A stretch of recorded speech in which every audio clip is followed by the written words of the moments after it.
హన్మకొండ జిల్లా భీమదేవరపల్లి మండలం ముల్కనూరులో హుస్నాబాద్ నియోజకవర్గ బీజేపీ పోలింగ్ ఏజెంట్ల సమావేశానికి హాజరైన కరీంనగర్ బీజేపీ పార్టీ ఎంపీ అభ్యర్థి బండి సంజయ్ కుమార్ అనంతరం మాట్లాడుతూ ఉద్ధరించే పార్టీ భారతీయ జనతా పార్టీ 27 మంది బీసీ ఎంపీలను మంత్రులు చేసిన పార్టీ భారతీయ జనతా పార్టీ 12 మంది ఎస్సీ ఎంపీలను మంత్రులు చేసిన పార్టీ భారతీయ జనతా పార్టీ 8 మంది ఎస్టీ ఎంపీలను మంత్రులు చేసిన party Bharatiya Janata party Ramnath Kovind SC వర్గానికి సంబంధించిన రామ్నాథ్ కోవింద్ రాష్ట్రపతి చేసిన party Bharatiya Janata party ST సమాజానికి సంబంధించిన ఒక మారుమూల ప్రాంతానికి సంబంధించిన ద్రౌపది ముర్ము అనేటువంటి ఒక ఎస్టీ జాతికి సంబంధించిన మహిళను రాష్ట్రపతి చేసిన ఘనత భారతీయ జనతా పార్టీ ద్రౌపది ముర్ము గారిని ఓడగొట్టడానికి కాంగ్రెస్ బీఆర్ఎస్ కలిసి ఏ విధంగా కుట్రలు పడినో మనం ఆలోచించాల్సిన అవసరం ఉంది. అదే అగ్రవర్ణాల్లో పేదలకు రిజర్వేషన్ కల్పించిన పార్టీ భారతీయ జనతా పార్టీ మహిళలకు చట్టసభల్లో 33% రిజర్వేషన్ కల్పించాలని చెప్పి ఇలా సంకల్పం తీసుకునే చిత్తశుద్ధితో ప్రయత్నం చేస్తున్న పార్టీ భారతీయ జనతా పార్టీ. ఇప్పుడు చెప్పాలి కాంగ్రెస్ పార్టీ రిజర్వేషన్ మీరు వ్యతిరేకిస్తున్నా, మీరు రద్దు చేస్తారా, మేము రద్దు చేస్తామా? ఒక్కసారి కాంగ్రెస్ పార్టీ సమాధానం చెప్పాలి. ఇవాళ కాంగ్రెస్ పార్టీ 400 సీట్లు మాకిస్తే రిజర్వేషన్ విధానాన్ని ఇంకా సక్రమంగా అమలు చేయడానికి మాత్రమే మేము ప్రయత్నం చేస్తున్నాం తప్ప మీలాగా దొంగపోచి మాటతో వీడియో మార్పిడి చేసి ప్రజలు తప్పుదారి పట్టించే ప్రయత్నం. రాష్ట్ర ముఖ్యమంత్రి స్థాయిలో ఉన్న వ్యక్తి ఏం చేయాలి?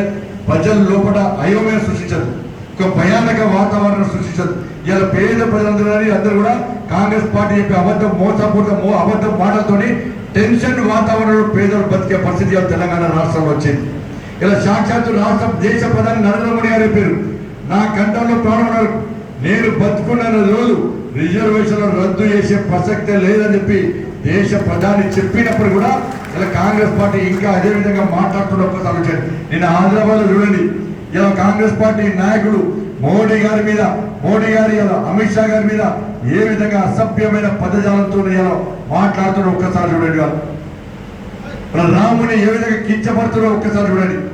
ఇలా కరీంనగర్ పార్లమెంట్ లో కూడా భాజపా నేను 5 సంవత్సరాలు గెలిచిన తర్వాత ఇలా 2 సంవత్సరాలు కోవిడ్ తో పోయినప్పుడు కూడా ఇలా 12,000 కోట్ల రూపాయలకు పైగా నిధులు తీసుకొచ్చి ఈ కరీంనగర్ పార్లమెంట్ అభివృద్ధి చేసిన వ్యక్తి మీరు గెలిచిన బండి సంజయ్ అనే విషయాన్ని కాంగ్రెస్ పార్టీలో బీఆర్ఎస్ పార్టీలో గుర్తుంచుకోవాలి. వాళ్ళు ఏం చేయలేదు, ఏం చేసారో చెప్పమంటే చెప్తలేరు.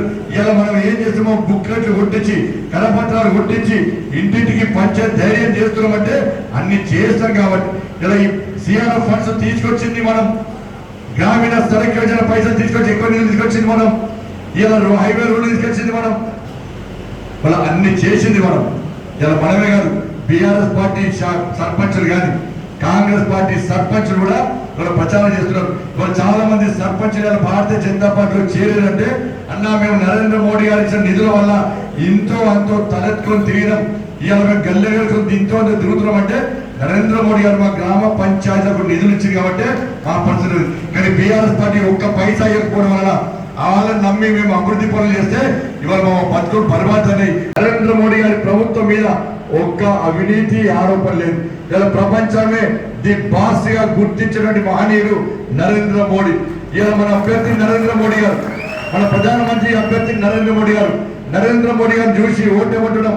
ఈ దేశాన్ని రక్షించే వ్యక్తి మా నరేంద్ర మోడీ గారు, ఈ దేశాన్ని అభివృద్ధి చేసే వ్యక్తి మా నరేంద్ర మోడీ గారు. ఈ దేశంలో పేద ప్రజలకు సంక్షేమ పథకాలు అందిస్తూ పేదల బతుకులను మార్చేదే నరేంద్ర మోడీ గారు. ఇలా కాంగ్రెస్ పార్టీ చెప్పాలి, మీ ప్రధానమంత్రి అభ్యర్థి ఎవరు?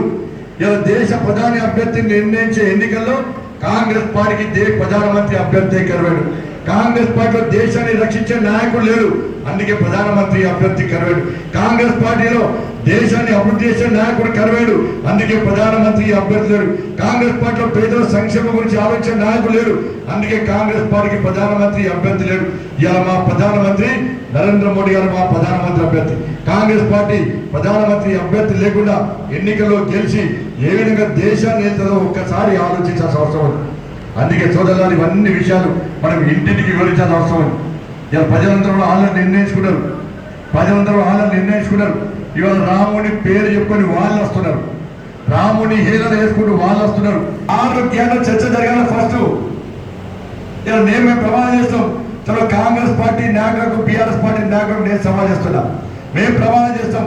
చలో మీరు ప్రమాణం చేయండి. మీ ప్రభుత్వం మీరు కనుక ఎంపీలు గెలిచిన తర్వాత ఇవాళ పోయే మీ ఎంపీలందరూ పోటీ చేసే ఎంపీలందరూ కానీ మీ కార్యకర్తల సమావేశంలో మీరు గెలిచినా గెలవకున్నా కూడా మేము ఎట్టి పత్రం ఇక్కడ తెలంగాణ రాష్ట్రంలో కాంగ్రెస్ పార్టీ ప్రభుత్వం ఉంది. ఆ నాయకుడు ప్రమాణం చేయాలి. మేము ఎట్టి పరిస్థితుల్లో రాజ్యాంగానికి విరుద్ధమైనటువంటి కోర్టు తప్పు పట్టినటువంటి మతపరమైన ముస్లిం రిజర్వేషన్ బిల్లును ఎట్టి పరిస్థితుల్లో తీసుకురాం. కాంగ్రెస్ పార్టీకి ప్రమాణం చేసే దమ్ముందా? ఇలా నేను సవాల్ చేస్తున్నా. ఇలా ఏది ముఖ్యమన్నా? ఇలా రిజర్వేషన్ అమలు చేసేది మనం, రాజ్యాంగాన్ని గౌరవించేది మనం. ఇలా కావాలనే తప్పుదో పట్టించి ఇలా ప్రజలు కూడా అయోమని సృష్టించే ప్రయత్నం చేస్తే తప్పకుండా అడ్డుకోవడానికి భారతీయ జనతా పార్టీ కార్యకర్తలు సిద్ధంగా ఉన్నారనే విషయాన్ని కాంగ్రెస్ పార్టీ నాయకులు గుర్తుంచుకోవాలి. నోరు జాగ్రత్త పెట్టి మాట్లాడాలి.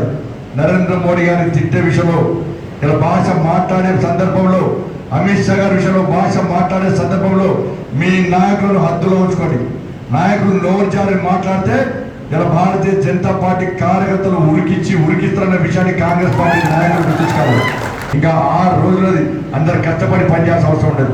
దాంతో పాటు ఎల్లుండి 8వ తారీఖు నాడు మన ప్రియతమ నేత నరేంద్ర మోడీ గారు ఉదయం 8 గంటలకే, ఎన్ని గంటలకు, ఎప్పుడు 8 గంటలకే వేములవాడకు వస్తున్నారు. కాబట్టి ఇలా కార్యకర్తలుగా మనందరూ రావాల్సిన అవసరం ఉంది. అందరూ వస్తారు కదా, 8 గంటలకు వస్తారు కాబట్టి అందరూ రావాల్సిన అవసరం ఉంది. నరేంద్ర మోడీ గారి బహిరంగ సభను విజయవంతం చేయాల్సిందిగా మీ అందరికీ విజ్ఞప్తి చేస్తూ